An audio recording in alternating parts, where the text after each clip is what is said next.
Je m'intéresse de plus en plus aux sociétés initiatiques et aux rituels de passage. Je pense qu'elle a quelque chose à prendre, à adopter. Le rituel de passage, par exemple, la bar mitzvah, par exemple, c'est un rituel de passage.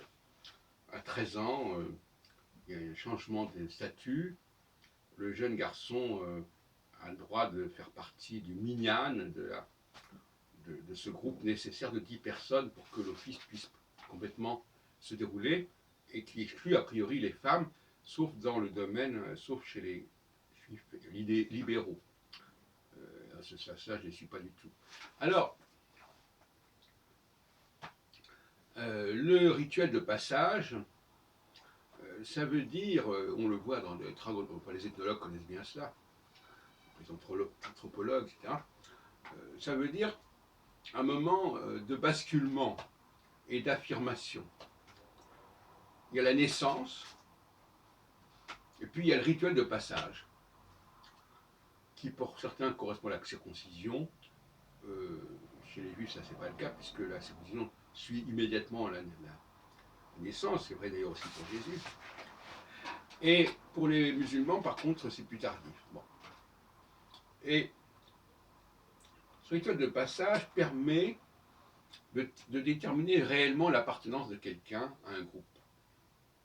Donc il ne s'agit pas d'un conditionnement dès l'enfance, comme le voudrait la théorie du genre. Voilà, t'es une petite fille. Non.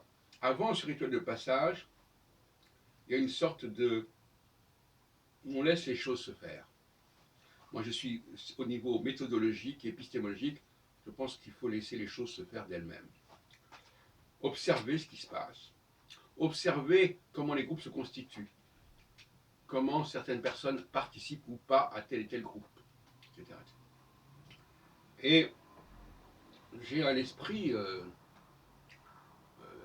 par exemple, des situations de choix. On dit, voilà, tu as la main gauche, la main droite, ou même tu as un plateau, il y a ceci, un plateau, il y a cela, avec différents produits, et tu dois choisir. Et je crois qu'il faut aller dans ce sens-là. De manière à élaborer, bien entendu, mais il faut que l'enfant, le préadolescent, si on veut, soit confronté à des choix sans qu'il sache quels sont les enjeux, bien entendu. Comment ça fausserait l'expérience. Et on sait bien à quel point dans les sciences sociales, les risques de fausser l'expérience s'amoncellent, sont multiples.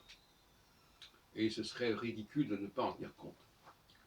Dès qu'on induit certaines choses, alors là, il y a des réactions, des rejets, des mimétismes, enfin, toutes sortes de choses qui faussent l'expérience. Et par conséquent, ce serait paradoxal à la limite d'expliquer le rituel de passage, puisque par définition, il doit rester secret. Parce que s'il n'était pas secret, eh bien l'enfant serait déjà conditionné et prédéterminé. Donc il faut laisser les choses en suspens, sans précision, et laisser ces choses se faire.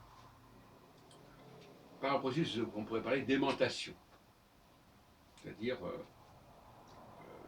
on est attiré par tel groupe, on est attiré par tel objet, par telle solution, etc.